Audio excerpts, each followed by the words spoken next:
You are a superstar. Symbol of a woman who be working for herself. You are a superstar. Owamie, Owamie. Owamie, Owamie. You a vlogger, fashion over. You a being one less than a mugoza. Owamie, Owamie.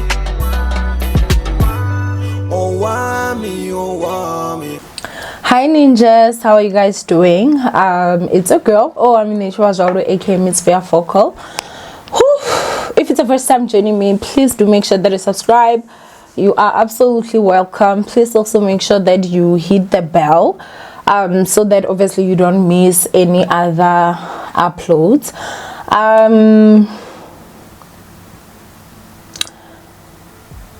Yo guys, I don't even know like where to start. I feel like this is just one of those videos where I just feel like I just want to talk. I just want to rant a bit. I just want to get something off my chest. And you guys are like my therapists right now. You're like my psychologists. You always make me feel so much better. And I just want to talk to you guys, especially because I feel I had involved you guys in this person's life, and they unfortunately passed away. So my ex-husband's aunt passed away, unfortunately. I just heard the news and I'm so sad. I'm so sad. I know that if you are an OG ninja, you'll remember that there was a time I once did a vlog and like we had surprised her for her birthday and it was so beautiful. You know, she was so happy. And I know that, you know, my OG ninjas know her. You guys know, if you follow me on Instagram, I even posted her this other time and I was just thanking her. So I'll give you guys like the background. So 2017, that was when we had to relocate to Free State, and at that time my ex and I were both not working. So my ex is home. They don't really have a house, you know, so the situation is not that good that side. So I don't know how to say this.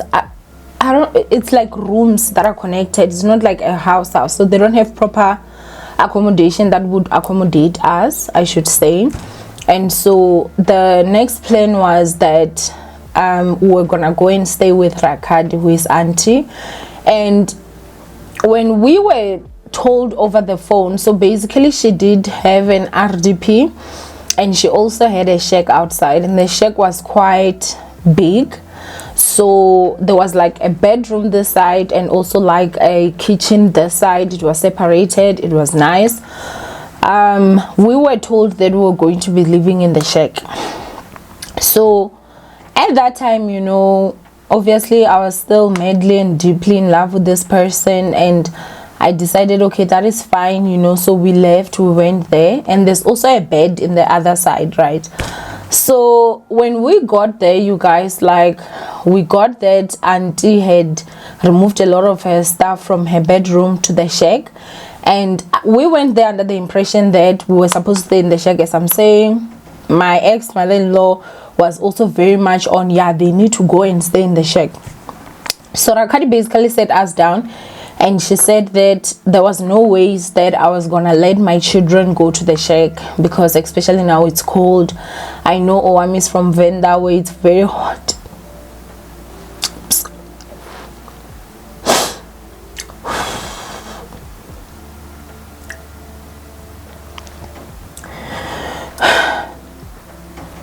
Where it's very hot, and she's just not gonna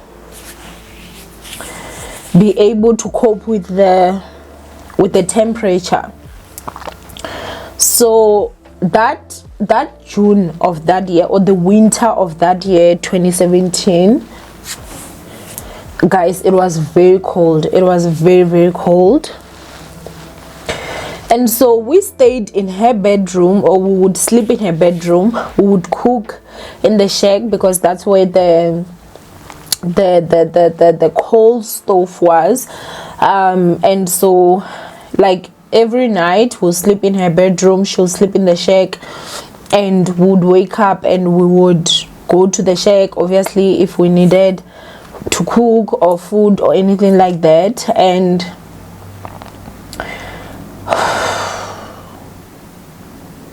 I'm so sorry.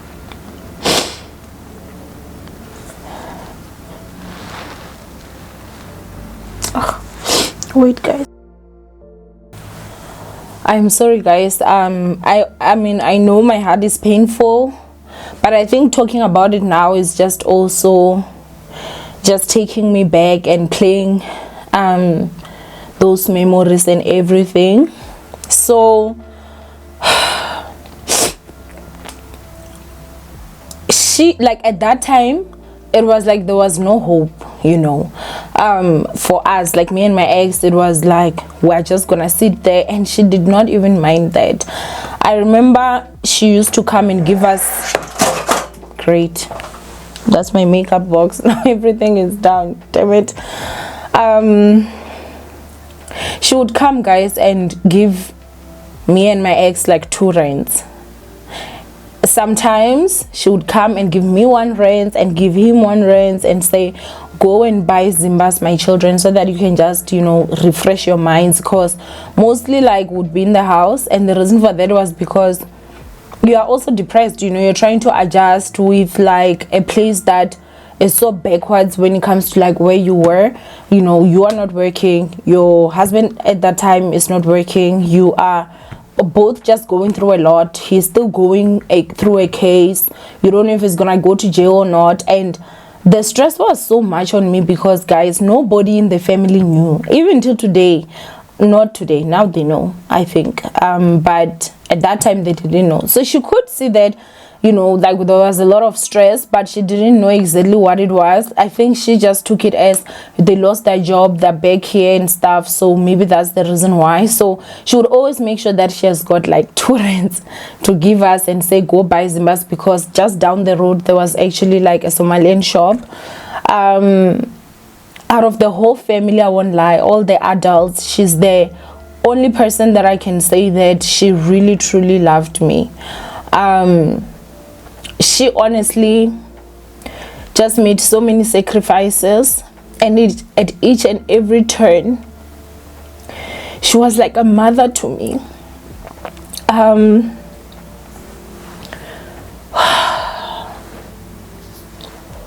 A lot happened, and I feel like sometimes people think I've spoken a lot about the things that went down that side, and I really honestly have not, you know. I have tried to also say, you know what, let me keep that family dignity, let them have some of that, and I'm gonna just move on with my life. But if there's anything I can tell you is that my ex's parents, they're not the best people in the world. The things that they used to do, it even ended up like having to be that there was a time that me and my ex would not eat at Rakadi's house, even though we're staying there. So every day we would wake up and go to my in-laws house just so that we can eat that side, because we felt sorry for her, you know, because of she wasn't doing something that they wanted her to do, which was so evil. They decided that even though we were there and, you know, they were working, which, as I'm saying, for me, I was not that responsibility. So I'm even grateful that at one point they would like send money, but they stopped that. So I sat down and I spoke to my ex, and I was like, what are we going to do now? Because we can see that, you know, she's struggling, and we us also eating here, like it's also just taking away from her pocket. But when I tell you guys that we would come back, when we come back, we'll find that whatever they ate, she has packed, like to make sure that we have something to eat. And so we'll tell her, oh, we already ate up there, so, you know, she can save that food for tomorrow, something. Like, things were really tough. But at each and every turn, that woman made sure she made sure that we were okay. And even though I was a stranger in her house, she never made me feel that way.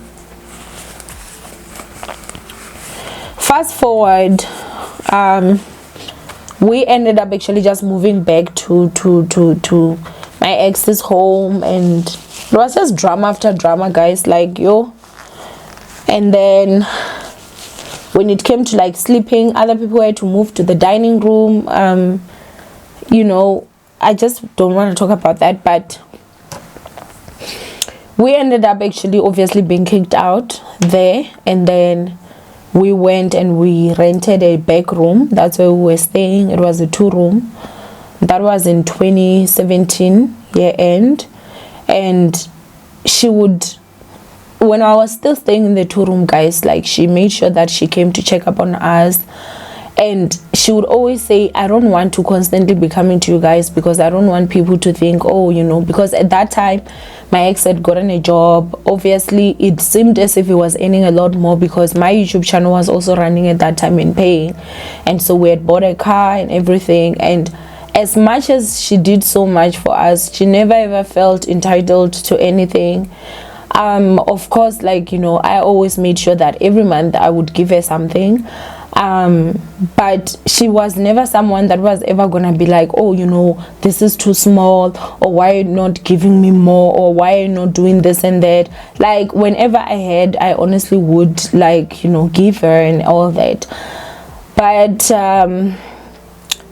the time that you know, I found out that obviously my ex was cheating, she's the person that I went to. You know, when he went to his uncle's, I went to Rakadi, and I remember Rakadi just trying to sit me down and saying, you know, my child, you know, don't make hasty decisions, you know, like, just being the typical aunt that loves you and that does not want to see your marriage fall apart.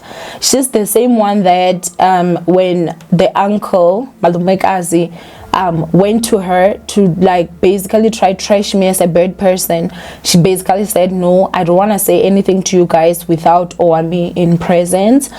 And she was the one that actually called me to say, my child, come so that we can sit and talk. Guys, when I tell you that, even last year when I bought my car, she called me because one of the sisters there actually, like, told her. She called me and she was like, I heard you bought a car, I saw the pictures, it's so big, it's so beautiful, I'm so happy for you, my child. And you could just hear that she was really happy for me, guys, which is why even when I went to Free State, every single time I went to Free State, I would always go past her house to see her, would always see it, would always have tea, even after during the divorce, you know. And I remember she would even say, you know, if it was a matter of I could make a decision for someone, I would have made sure that at least you guys just get back together. Because one thing I know is that, like, my son in you had gotten the best wife, you know. And she really honestly did mean that. She honestly loved me, you guys. When I went there, she even gave me a name, and she used to call me with one of her son's daughter's name. So one of her grandchild's name, they used to call me Mama, that child's name. And she was like, this is your child, I'm giving you this child. And she only had one child, that's the son, and then he had kids, obviously. So she gave me one child, then she would call me with that child's name, so Mama's man, because obviously when I was there I didn't have a child. So the time that we went to the doctor and the day we found out that we had fibroids, I remember we went to her, and when we got there, like, we told her, and I was distraught, I was scared, you know.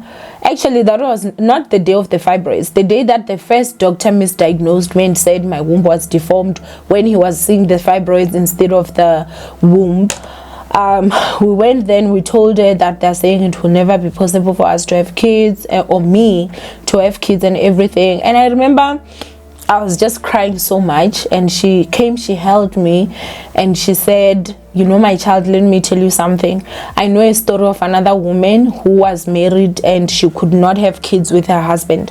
So she was married there for years, and then the family and the husband, they started saying that, you know, oh, she can't give birth, blah blah blah. They started mistreating her, and then after that she went on to move out of the house. She divorced, she got married again, and then when she got married again, she actually fell pregnant and she started having kids. Now as I speak, she has 4 kids, and she said that the problem was not even the wife, it was the husband. Even now that man doesn't have kids, but people were blaming that woman. And at that time, you know, like, her child is my ex, basically. I'm like the stranger in this situation, but she wanted to make sure that also I should understand that for 2 people to have children, it takes 2 people. It doesn't take 1. She did not go around like saying, oh, you know, oh, Barry, she can't do this, oh, Barry, she can't do that. She didn't. She always just made sure that she treated me as a child, like as her daughter. I remember when I would go to Free State, and you know, my sister would tell one of the people in Venda that, oh, you know, she actually went to see Rakadi before she came back, and they'd be like, ah, why is she even still going to see Rakadi? Because the marriage is over. Sometimes some people don't understand that when you get married to someone, you basically marry the family. You make relationships with those people and you love them. And just because of you are divorcing with the husband does not necessarily mean that you're going to divorce everyone in the family, especially people that actually loved you and treated you right. And I think that that's also one of those parts that are so difficult when it comes to divorce, that we never actually see this, because my ex never got to bond with my family because he wasn't staying with my family. I had to bond with his family because I went to stay with his family.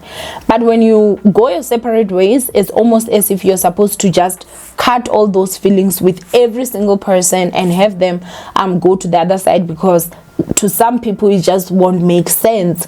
And it's honestly just so sad, because it literally hurts. The last time that I actually spoke to Rakadi, it was when we were talking and my divorce was finalized. No, that was the second last. I called her to tell her that my divorce was finalized, and you know, like, it's done, the divorce is finished. And she said, my heart is very painful, but I'm actually happy for you that at least this has finally happened.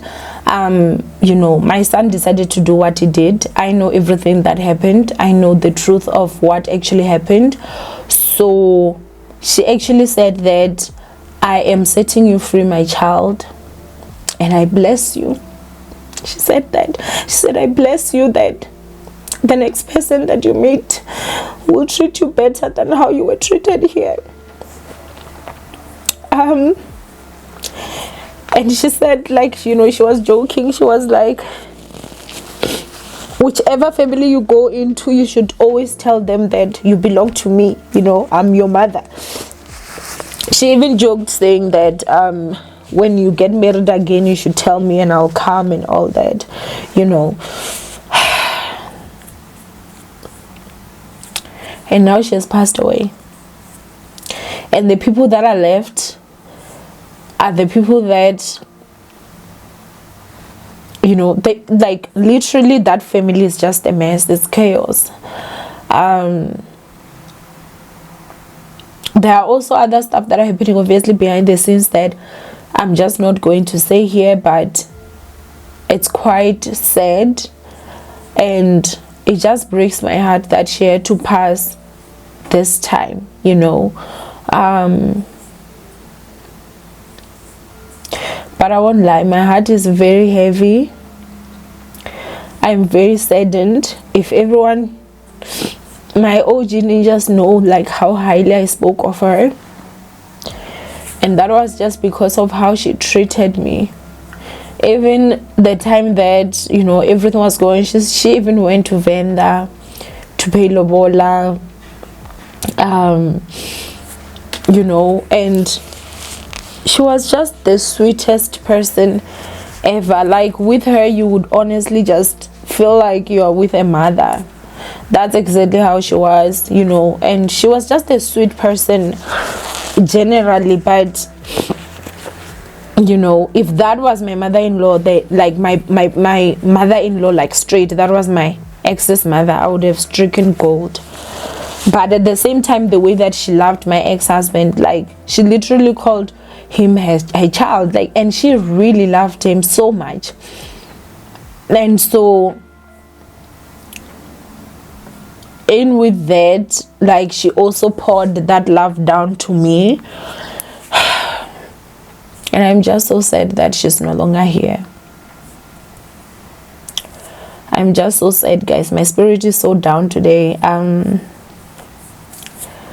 I also just wanna get some advice from you guys. Like, how did you guys deal with after getting a divorce, and maybe someone that you were very close to from your ex's husband's family passes? Did it hit you? Like, am I just being dramatic?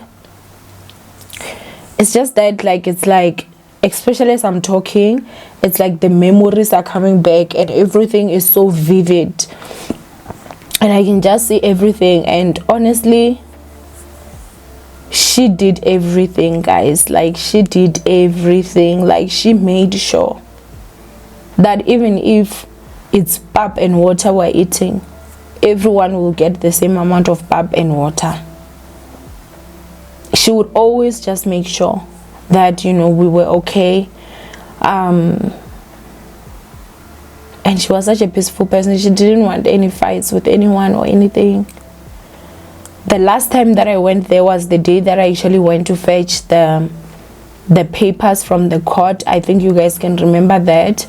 And I was with Ray and I was with my baby sister. So his mom was not there, so it was the three of us.